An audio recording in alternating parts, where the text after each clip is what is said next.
Üdvözlök mindenkit! Ez itt a Digit Podcast. Személyi László vagyok, a Future-nál vezető partnere, és társam a krimiben Szekér Zoltán, az Odeon Dight és a Sailing Hangar alapító ügyvezetője. Sziasztok, jó napot kívánok!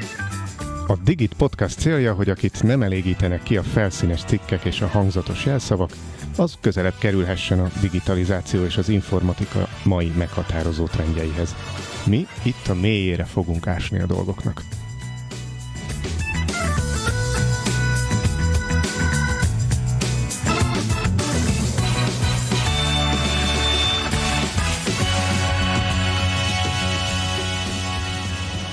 A legtöbb cégben már akár harmadik, negyedik alkalommal futnak neki a digitalizációnak, így ott a kérdések is újak, és a fejlődés is egyre több figyelmet, energiát követel.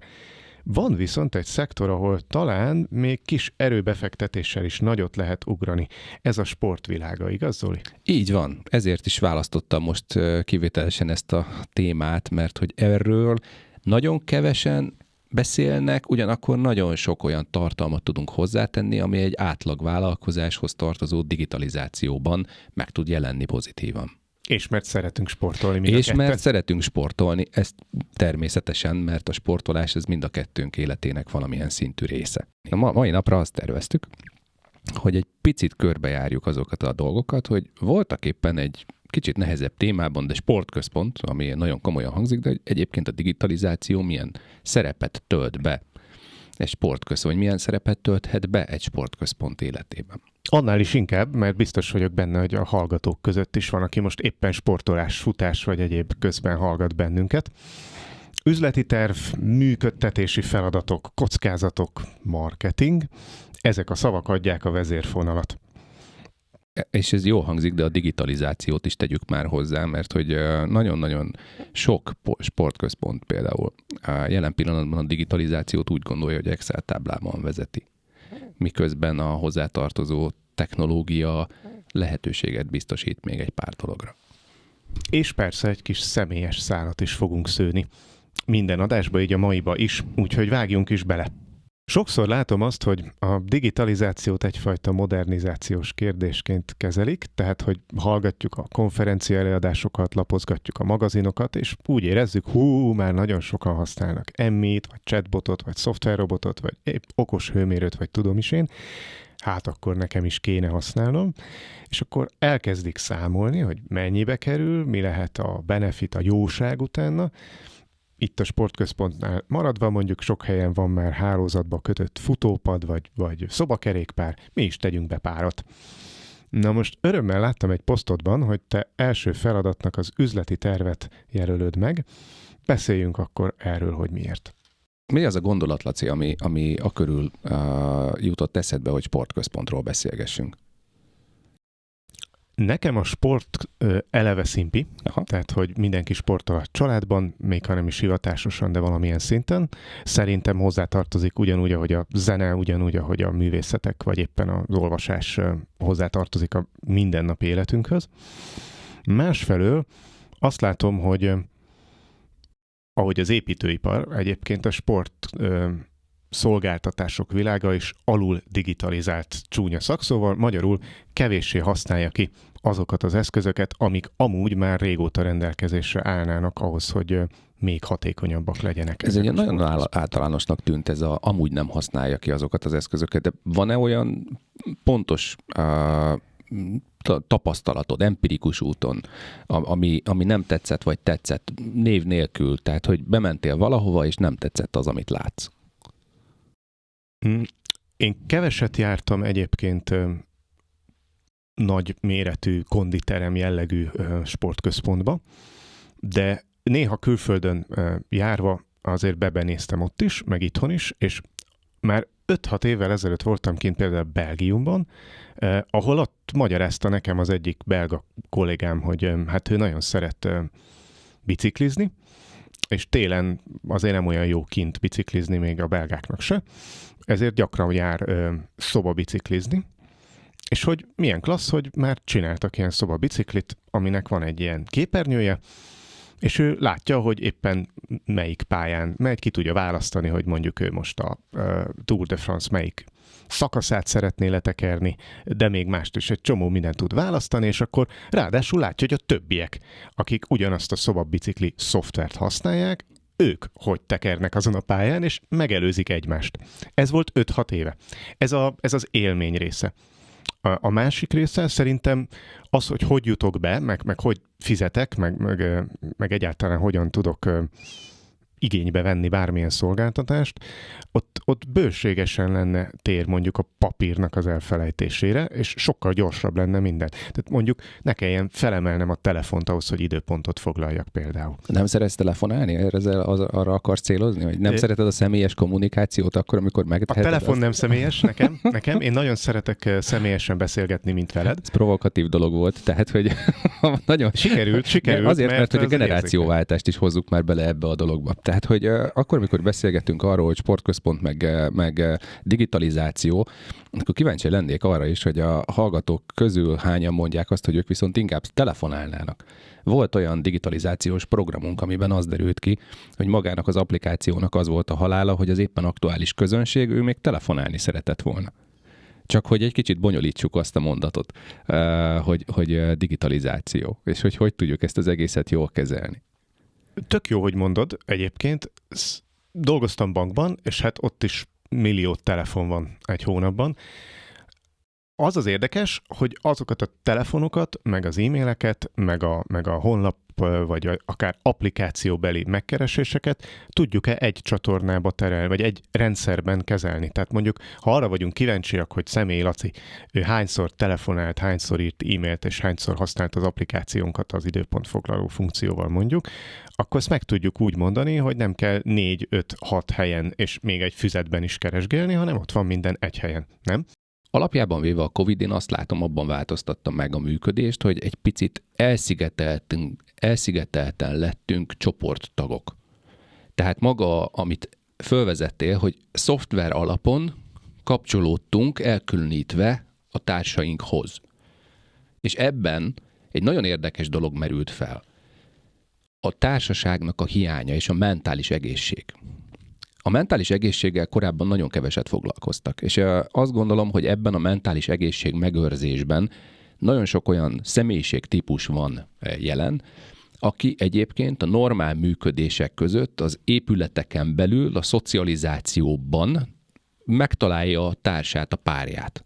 Tehát a reggeli kávézások, kimegyünk arra a helyre, amit most nem mondunk, mert hogy káros az egészségre.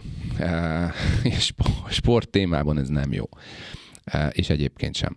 De hogy maga a szocializáció és a sport az előtérbe hozta azt, hogy sport, mert valamilyen mozgást kell elindítanom, amire a vállalkozók elkezdtek rámozdulni, hogy legyen olyan hely, ahol ezt meg lehessen valósítani, de a megvalósításhoz tartozó infrastrukturális tervezések, meg a hozzátartozó kiszolgálások viszont nem követték le a változó igényeket. Tehát én egyetlen sportközpontban sem láttam, és ezt most nem Magyarországot szeretném rögtön kiemelni, hogy nem Magyarországról beszélek, egyetlen sportközpontban sem láttam azt a szekciót, amire a generációváltásból lenne igény, ami a virtuális térben való sportolást jelenti.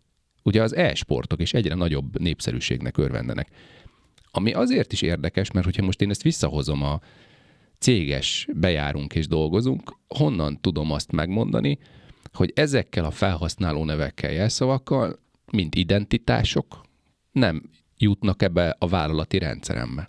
Ha már Digit Podcast, akkor beszéljünk már erről is, hogy gondolkoznak azok az emberek, akik egyébként sportközpontból jó indulaton indulva csinálnak Lacinak egy hegymászó szoftvert. És ezt a hegymászó szoftvert te a legjobb tudásod szerint használod, és hegyet mászol, és boldog vagy, de beregisztráltál. A saját adataiddal beregisztráltál. És lehet, hogy Zolival mászol hegyet, aki a saját adataival regisztrál, de másnap ez a két ember ez be fog menni egy bankba dolgozni. És mi van, hogyha azt a rendszert kezdem el támadni, ami egyébként a hegymászó szoftvered?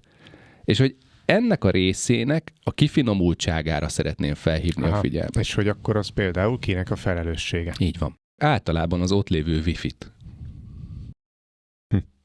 Igen, ezt gyakran hallom, vagy olvasom, hogy a Wi-Fi a gyenge láncszem, tehát ezúton is felhívjuk mindenki figyelmét, hogyha nyílt Wi-Fi-t, vagy bármilyen Wi-Fi-t üzemeltet az ő épületében, akkor azt jól nézze meg minden héten, hogy az jól van-e beállítva, és nem lehet-e feltörni. Hát, vagy legalábbis legyen benne egy kicsivel több, mint a boltban megkapható legolcsóbb verzió, és azok beállításai.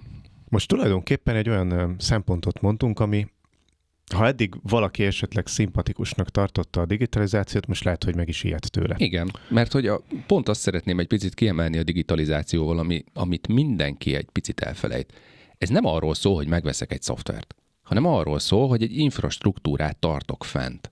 Az infrastruktúrában a változó és a fix költségek fogalmát szeretném, hogyha egy picit kiegészítenénk azzal a gondolkodással, hogyha IT-ról beszélünk, akkor legyen egy olyan gondolatunk arról, hogy kockázatokkal arányos védekezésre fordított költsége, vagy költség az üzleti tervnek.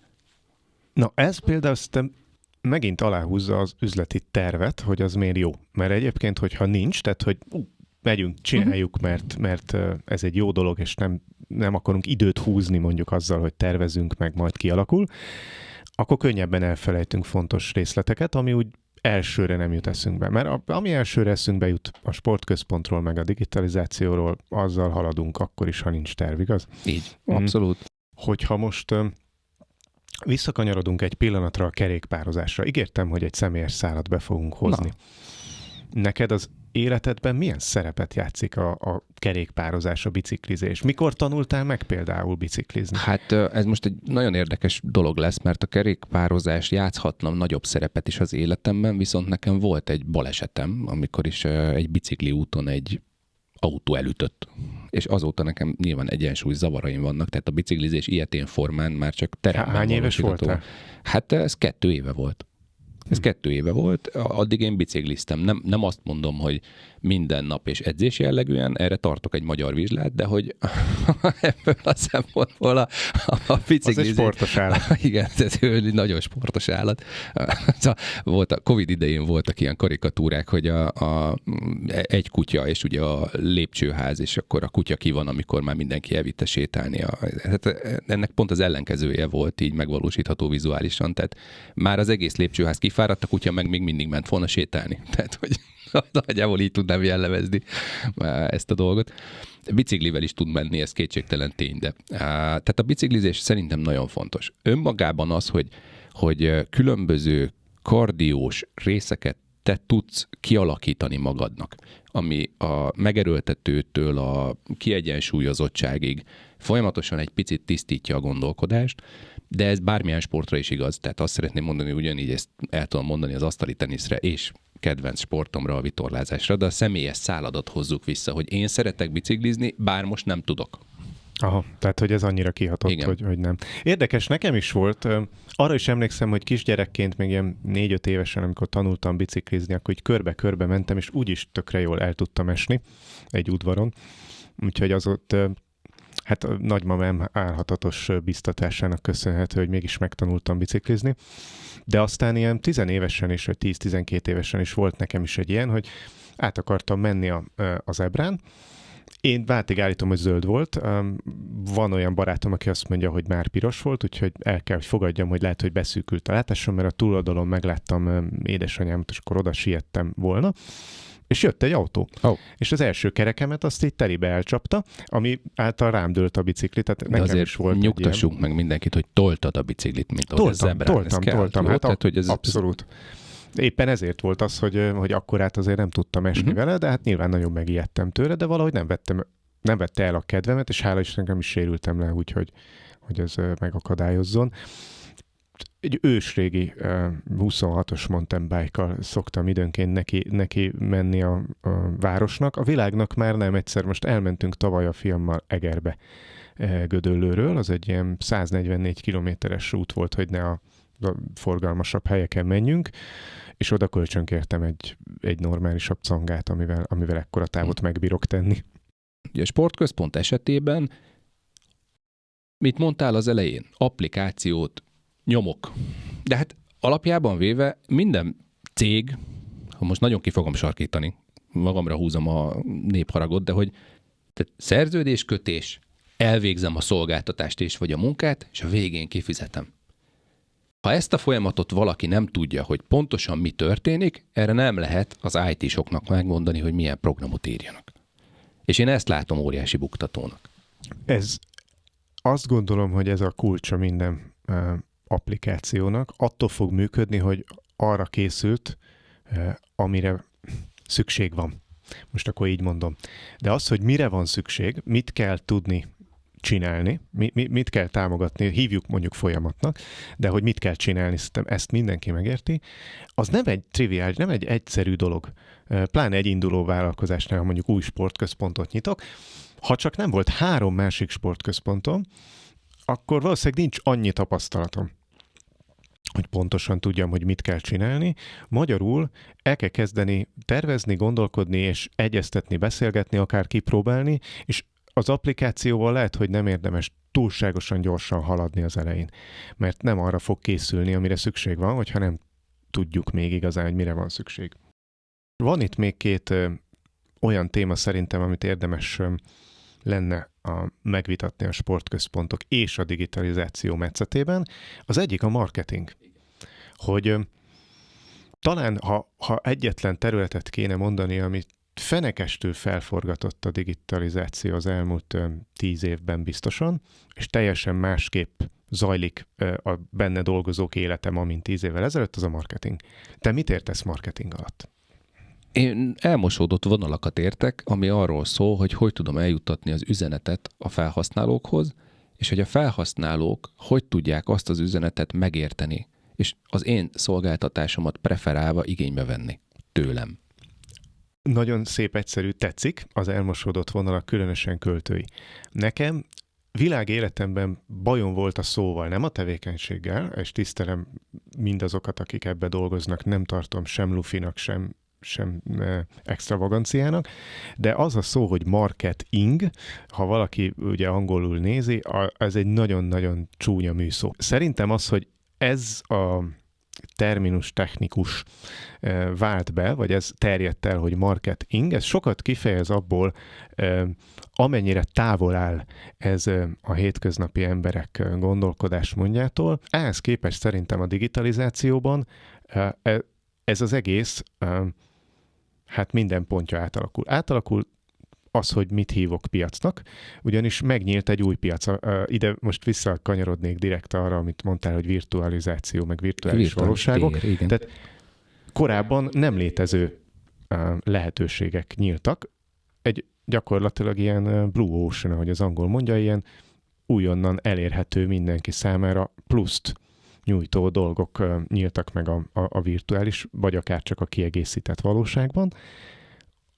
Megváltozott az is, hogy hogyan tudom, milyen csatornákon elérni azokat a közönségi embereket, akiket el szeretnék érni.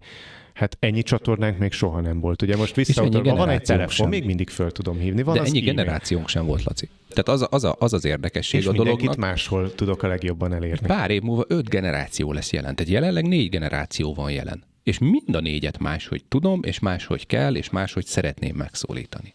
És nagyon érdekes az, amit mondasz, hogy én jelenleg azt gondolom, hogy ez a marketing piac, ez totális változáson megy keresztül, amit hogyha valaki meg tud mondani, hogy milyen ágazat, milyen jövője, hogyan tudja megvalósítani, nem tudom. Vannak jelenlegi működések és trendek, amiben ez most meg tud valósulni, de nem tudom megmondani, hogy például ebben az évben a marketing trend szempontjából miért a retro design jött elő. Egyre több ilyen barkács oldalon jelennek meg a régi tévékbe, hogy tegyünk LCD monitort, és nézzük, miközben de jó pofa, hogy le volt takarva egy terítővel, és a tetején volt az egyik oldalon megjelent a minél vékonyabb, meg a karomra lehessen csattintani típusú kijelzőigény, a másik oldalon meg megjelent a romantikus elvágyódás, ahol szeretném azt az életérzést, amikor a nyugalmat a bútoraim árasztják. És a marketing arról szól, hogy valamilyen irányból el tudjam azt az információt juttatni a vevőimhez, hogy létezem. És vannak szolgáltatásaim, amiket értékesítek. De hogy ők mit vesznek igénybe, az attól függ, hogy az ő igényüket, hogy tudom én úgy kiszolgálni, hogy számukra elégedettséget adjon. Tehát önmagában, ha elmegyek egy edzésre, egy biciklis edzésre, a spinninget szokták fölhozni. Ebből a szempontból talán én nem vagyok nagy sportos, de hogy spinning. Ha ugyanaz az edző, ugyanazzal a zenével meg tud tartani hozzájáró tömegeket, egy másik edző ugyanazzal a zenével, ugyanazzal az embermennyiséggel miért nem tud dolgozni? És ez csak azon múlik, hogy tudod megszólítani. Hogy tudod befogadóvá tenni azt a közönséget, és mennyire tudsz vele együtt rezegni. Ezt a legjobb szót tudom mondani, mint tudományos szakkifejezés, hogy önmagában ezt a rezgést hogy tudod átadni? Hogy te vagy. Ha én egy sportközpontot be akarok vezetni, mert elindulok, akkor a digitalizáció ott is előjön, hogy az üzenet eljuttatásához nagyon sokféle digitális eszközt tudok használni. Érdemes szerintem leszűkíteni, átgondolni, hogy én milyen generációkat akarok ide vonzani. És tökre működhet egyfelől az is, hogyha én egy 60 éves üzletember vagyok, aki most nyitok egy sportközpontot, akkor jól értem, hogy az 50-60 évesek azok mire jönnek, mire rezegnek, és arra fókuszálok mindent. Az üzeneteimet, hogy itt mit tudsz csinálni, a csatornáimat, hogy hol üzenek nekik, és akkor nem kell feltétlenül a TikTokkal foglalkoznom. Még, de már lehet, hogy jövőre igen. De hogy lehet, hogy egy csomó mindennel nem kell foglalkoznom, amivel kéne, hogyha egyébként a 20 éveseket, meg a 30 éveseket, vagy pláne a tínédzsereket szeretném bevonzani. Tehát talán annyi üzenet, vagy jó tanács, vagy ilyen vezérfonal elég, hogyha tudom, hogy milyen közönségnek milyen üzeneteket szeretnék eljuttatni, akkor az azért csökkentheti ezt a borzasztó komplexitást, amiben élünk. Igen, és kiegészítem egy gondolattal, jó? Tehát stratégia. Tehát mit akarok csinálni? Mert oké, hogy én vagyok a, nem tudom én, spinning edzőknek a királya, de hogy kiket szeretnék oda hívni.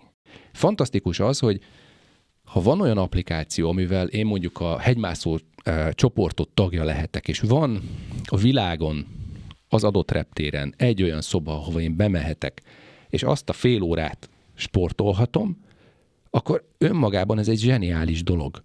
Kitágult a világ. Végezhetem a mentális töltődésemet egy adott helyen a világban. És ez az, ami változott. Na, látod, ez például a sportközpontoknak a marketingjét is, meg az egész üzleti modelljét is kitágítja. Jól emlékszem arra, hogy a Covid alatt a családtagjaim hányféle sport videóra sportoltak. Már nem videóra, tehát hogy sport közvetítésre, vagy sport alkalom tornaóra, meg egyéb élő közvetítésre sportoltak. Tehát az sem kell feltétlenül, hogy az én közönségem oda menjen az én sportközpontomba. Ahogy a virtuális valóság, ez a streaming is egy plusz bevételt tud generálni, és ez is digitalizáció, mert ehhez kell kamera, kell internet, kell egy-két dolog. Így van. Fogy az időnk, főleg a hallgatóság ideje, úgyhogy az utolsó témára kanyarodnék, ez pedig az üzemeltetés. És hogy itt az üzleti terv gondolkodásból induljak ki, volt egyetemen egy nagyon jó barátom, vagy egyetemen lett nagyon jó barátom, a Vince. Az ő szavajárása volt, hogy Lacikám, egy kocsma mindig eltart egy embert.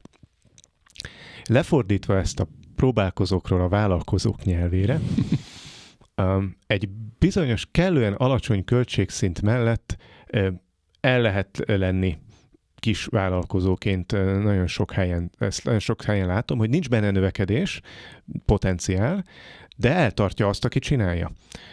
De kell-e, hogy növekedjen? Nem, ezért hozom be, tehát, hogy a hallgatókban nem szeretném tényleg azt az érzetet kelteni, hogy mi mindenkiből tényezőt akarunk csinálni a Na helyi persze, de piacon. csak hogy ettől függetlenül. Csak aki akarja. Igen. De hogy ettől függetlenül, ha nagyon figyelünk, akkor tud ez megvalósulni, tehát nagyon költségtudatosak vagyunk, akkor el fog tartani. És akkor arra vonatkozólag adhatnánk még néhány tippet, hogy a digitalizáció az hol tud segíteni ebben a költségtudatosságban, hol tudunk olcsóbban működni azáltal, hogy használunk valamit, ami ami ezt támogatja, a digitális Ebben nagyon eszköztárat. pragmatikus vagyok. Nagyon pragmatikus vagyok, mert tudom, hogy milyen úgy dolgozni, hogy van mögöttem X ember, most szándékosan nem mondom ki az összes kollégámat, hogy hányan vagyunk, sokan vagyunk, de szeretném elmesélni a hallgatóknak, hogy én el tudok menni 4 napra, akár a világ bármelyik pontjára úgy, hogy nem kell vinnem magammal még telefont sem. Mert ismerem a cégem folyamatait, ergo arra tanítom a velem együtt dolgozókat, hogy tudja-e, hogy minden nap mi az ő feladata? Ez az első kérdésem. Aki nem tudja, hogy mi a feladata, ott baj van. És nem a kedves munkatársa probléma, hanem a vezetője a probléma, aki nem fogalmazta meg az elvárásokat azzal kapcsolatban, hogy mit szeretne. Mi kell ahhoz, hogy digitalizációt élvezni tudjon? Az, hogy ismerje a saját folyamatait.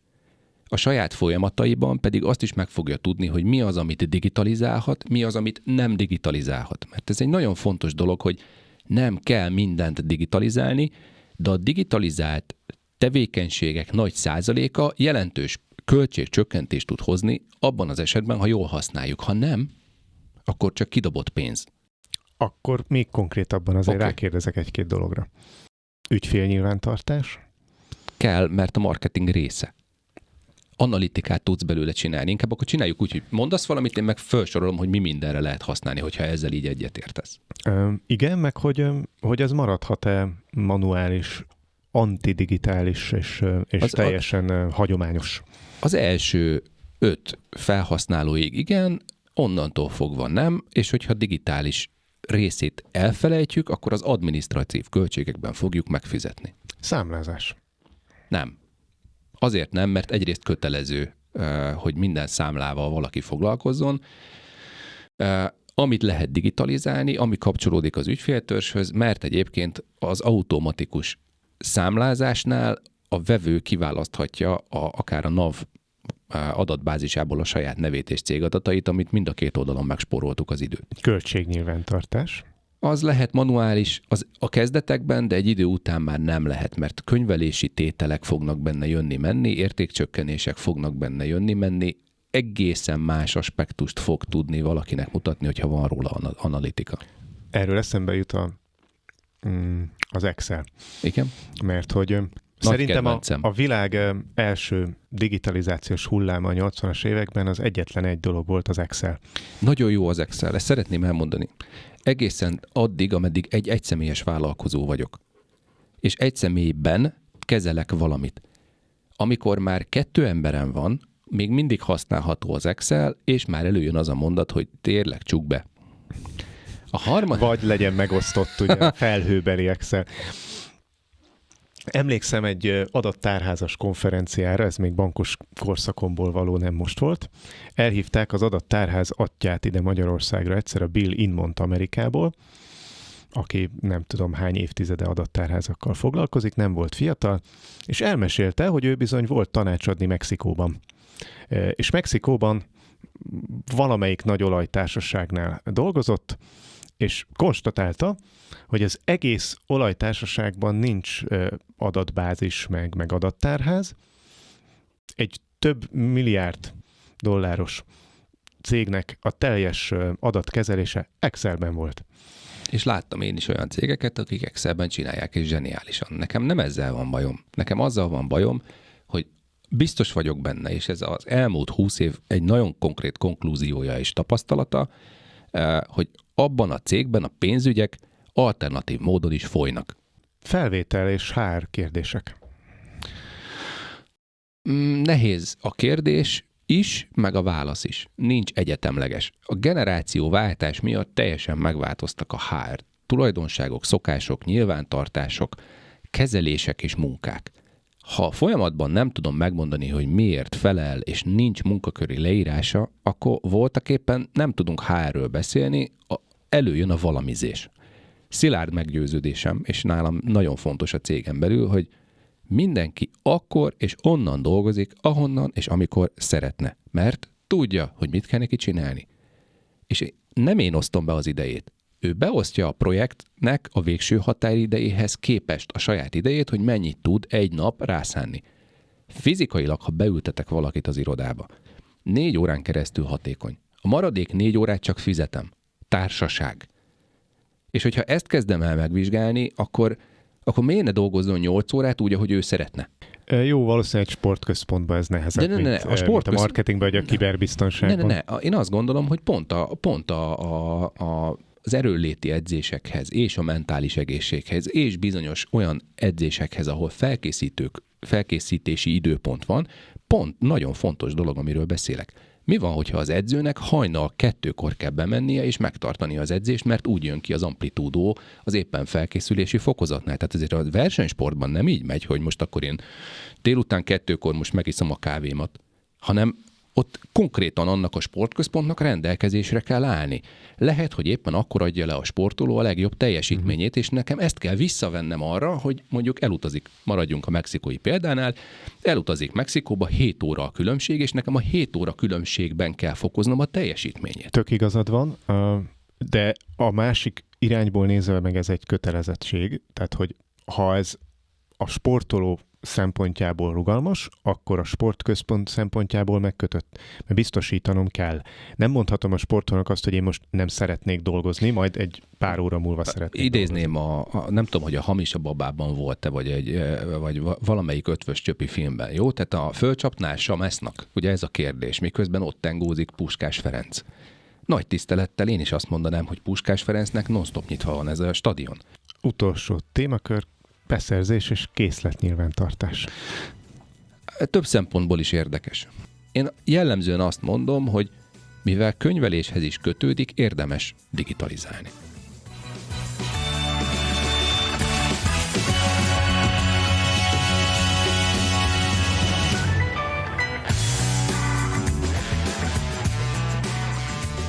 Hát ennyi fért bele. Nekem, én elfáradtam, nem tudom te, hogy van. Hát azt gondolom, hogy nagyon sok mindenről beszéltünk nagyon rövid idő alatt, és akkor ez egy sportközpontos gondolkodásból induló, de egyébként kőkemény gazdasági podcast lett kicsi digitalizációval. Hát mert ha mélyre ásunk, szerintem én ebbe hiszek, semmit nem digitalizálunk azért, hogy elmondhassuk, tehát hogy annak a marketing értéke ma már nagyon pici, hogy új nálam digitalizált ez vagy az. Azért tesszük, mert gazdaságos. Hát köszönjük a figyelmet, ma ennyit vágtunk össze az első alkalomra. Köszönöm szépen, hogy itt lehettem, és köszönöm, Laci, a meghívást.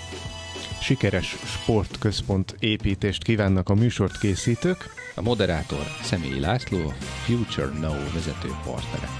És társa a krimiben Szekér Zoltán, az OD&IT és a Sailing Hangar alapító ügyvezetője.